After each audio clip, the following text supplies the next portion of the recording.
Okay, FAQ number 63, homeschool or public school?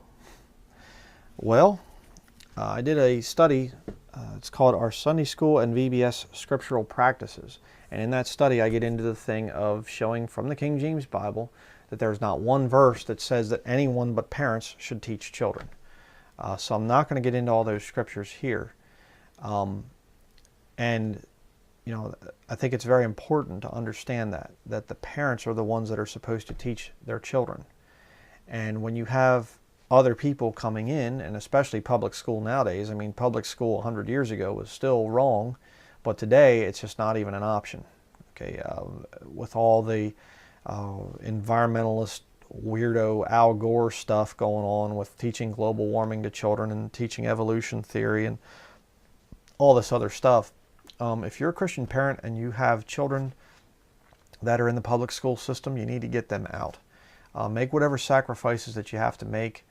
Move to a smaller home in the country someplace, or just get out of the area where you are, where you can homeschool your children. It's a very, very, very serious thing to have children in public school. I mean, I've heard nightmare stories of sodomite clubs and things among students, and you know, that they actually have, you know, school-approved sodomy clubs, you know, gay clubs, you know, whatever.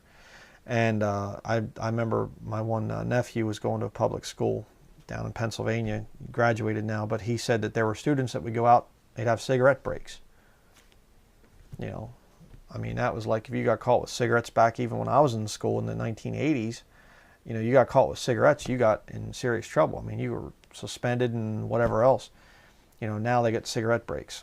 They go out. I mean, it's just, public school's not an option. Homeschooling, I can't endorse anything under the umbrella of homeschooling, because there are some practices within homeschooling that are just public schooling done at home. Online schooling is very bad. I mean, you're going to get a lot of the public school agenda coming through the computer, and your child has to be on the computer every day. I shy away from that. A lot of the homeschooling curriculum, it's put out and things, there's some bad stuff too there. I mean, this is something that you're going to have to really research. You know, again, you know, I think going back to the old ways of, I remember seeing there's a guy, Joel Salatin. He's a kind of an organic farmer in Virginia, and I don't endorse everything that the guy says, but my point is, I saw an interview with him, and he said about homeschooling his own children, and he said, my children learned to add and subtract from a tape measure. In other words, they worked on the farm. They were working around the property and stuff there, and they taught them to add and subtract with a tape measure, and they taught them to, you know, do this and do that, whatever. That's the way it should be. And I think that the Bible should be the foundational textbook for your children. And there are some other good old books out there that can also teach children. But something I want to really address, and this is this philosophy that your children have to go to public school in order to not be shielded, and that they will not develop properly if they're just at home with their own siblings, you know, and with their own parents. And that somehow you have to expose your children to the world so that they don't become socially awkward. Well, that's kind of funny, because I went through public school, graduated from public school. I never even knew anything about homeschooling. Graduated in 1994, tells you how old I am. And I went through public schooling, and I still came out socially awkward. Okay, so a bunch of nonsense. But I'm going to show you one of the biggest problems with the public schooling agenda. Romans chapter 12. Verse 2 says here, and be not conformed to this world, but be transformed by the renewing of your mind, that ye may prove what is that good and acceptable and perfect will of God. Okay, sending a child to public school, the temptation there, the peer pressure to conform to the world is going to be very, very, very strong. And I mean, you might get a child that is saved and that they really, really try to fight the system, but you can't expect to swim through a cesspool and come out without smelling bad. You know, I mean, you're going to pick up things. You're going to have a very hard time. That child's going to have a very hard time staying focused on the things of the Lord.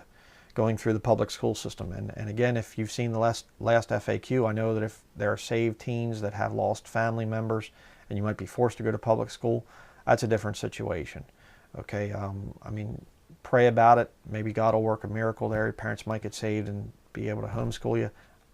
I don't know. It's a rough situation to go through. But what I'm saying is I'm addressing Christian parents with this video, and understand, you sending your children off to a public school someplace, that peer pressure, that desire to conform to the world is going to be very, very strong. And when I went to public school, I was shown, I go to friends' houses and stuff like that, I was shown pornography. They had pornography in school. They'd sneak it in and stuff like this, you know, magazines and things. Of course, there was no internet back then, but, you know, I mean, now it's like majorly worse. I mean, I've seen children in local areas here, I've seen children mimicking, you know, fornication, you know, and these children are probably under 10 years old. I mean, they're watching it on the internet, you know. I mean, if pornography, just open, total video pornography is available to anybody. And so I picked up a pornography addiction from public school. I started to listen to secular heavy metal, Metallica and Megadeth, AC/DC, that kind of stuff, the older 80s bands. You know, I picked that up from public school. I was offered drugs on numerous occasions. And this is a small, you know, Pequay Valley High School is a small town, little farm school, farm communities, farm kids, you know. I mean, there was kids that were getting drunk in accidents and things. I don't know how many times I was offered cigarettes, you know. There was fornication like crazy back when I was in high school. I mean, and this is all stuff that your children have to be exposed to so that they don't develop social problems. Yeah, that's a little bit counterproductive there, I would say.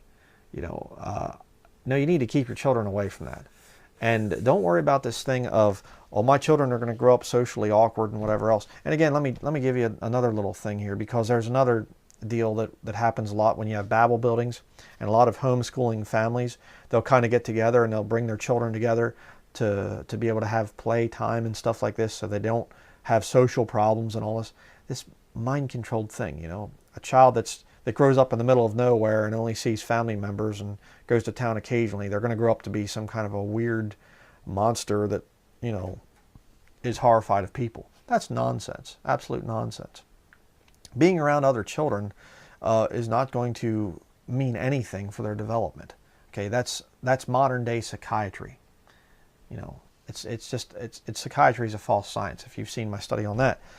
But there was a homeschool group down in the area where I was living there in Pennsylvania, down in the Brickerville area.